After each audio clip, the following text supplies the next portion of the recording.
그랄TV 가족 여러분, 오늘은 약간 긴 글인데요. 집중해서 한번 잘 들어보세요. 도아노의 명작 속의 인생관 속에서 미구엘 세르반테스의 돈키호테 그 속에 들어있는 어리석음을 극복한 치열한 삶이라는 주제입니다.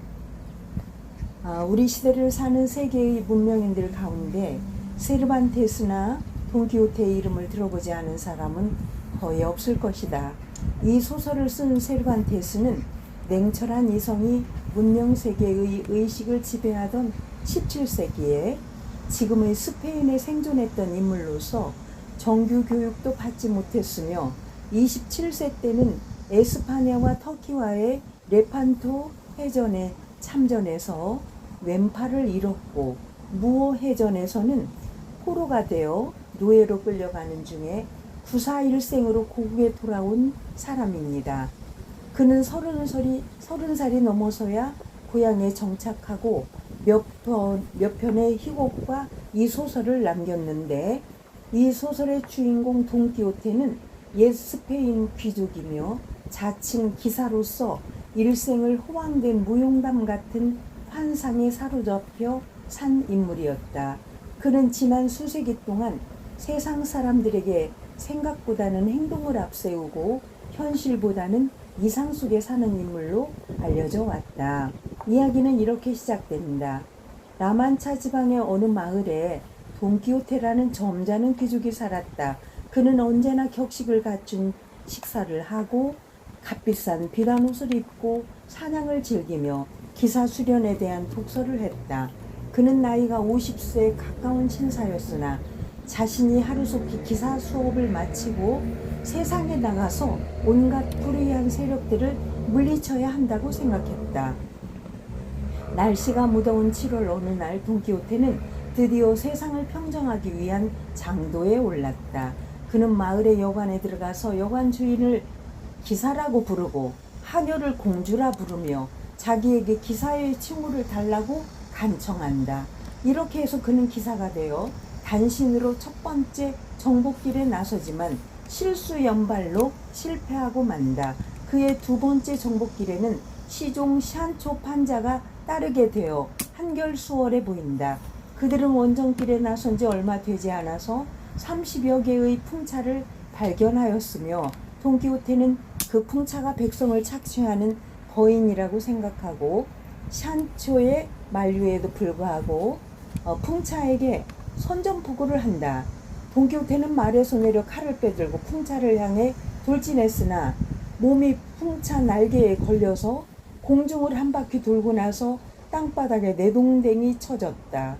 기사는 큰 상처를 입었으나 조금도 굴하지 않고 염소우리를 본거지로 삼아 공연히 지나가는 비스카야의 귀부인 일행을 향해서 칼을 빼들고 납치한 공주를 내놓으라고 싸움을 벌여 이기는가 하면 노예선에 팔려가는 사람들을 구출한다고 야단법석을 떨면서 수없이 많은 봉변과 멸시를 경험한다. 그들의 원정길의 산초 판자는 꿈이 아닌 현실 속에서 어떤 섬의 총독으로 임명되어 돈키호테와 작별하고 임지에 부임한다. 그러나 마을 청년들의 짓궂은 장난을 적군의 침공으로 착각한 산초는 그들과 전쟁을 벌이다가 일주일 만에 그곳에서 도망쳐 나왔다.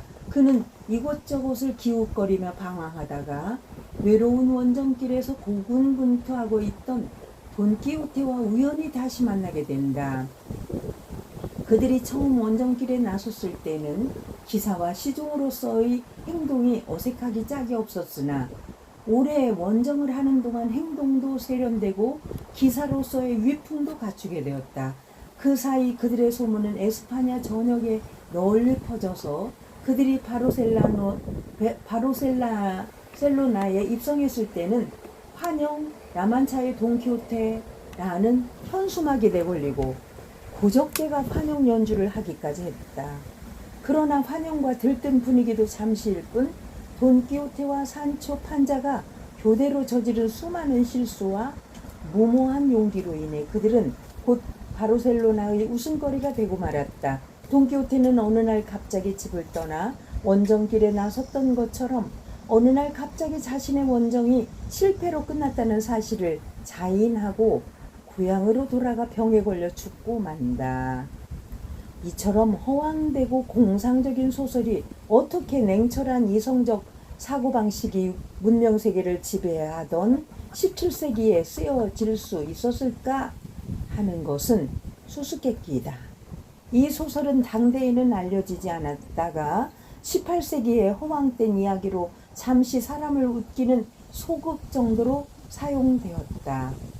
그러나 19세기 낭만주의의 문이 열리면서 제도보다는 자연이, 규칙보다는 인간성이 존중되고 딱딱한 이성보다 풍부한 상상력이 그 시대를 풍미하면서 돈키호테는 일약 영웅으로 각광받고 그 저자 세르반테스는 위대한 작가로 추앙받게 되었다.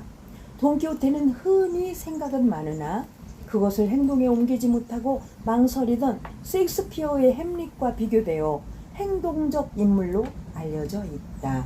그의 생각은 무모했고 그의 행동은 앞뒤가 없었으며 그의 생애는 공허하기 짝이 없었다. 그러나 우리는 그의 무모한 용기를 비난하기에 앞서 그의 인간적 순수성과 정열이 그리워지는 시대에 살고 있다. 오늘 우리 시대의 세모의 거리에서 우연히 돈키호테를 만난다면 우선 그에게 경의를 표하고 그의 소매를 잡고 기사의 품위에 맞는 격식을 갖춘 레스토랑으로 인도하고 싶다. 산초 판자는 아무래도 포장마차가 더 어울릴 것 같다. 이렇게 시대에 따라서 그 작품이 평가를 달리 받기도 하지요. 정말 어느 것이 정답이다 하는 것이 우리가 내리기가 참 어려운 것인 것 같아요. 우리의 인생도 그런 것 같아요. 정답이 없습니다. 각양각색의 색깔대로, 무늬대로, 형태대로, 우리의 빛깔대로, 그렇게 향기대로 살다가 가는 것이 우리의 삶이 아닌가 이렇게 생각을 합니다. 그래서 문학이 있고 철학이 있고 예술이 있는 게 아니겠어요? 오늘도 어리석음을 극복한 치열한 삶이라는 주제로 미구엘 세르반테스의 돈키호테에 대한 것을 우리 보아노 총장님이 그 명작 소설을 다시 재해석해서 우리에게 아주 재미있게 말씀을 주셨습니다. 여러분 느낌이 좀 많이 남죠? 그랄TV 윤석희였습니다. 감사합니다.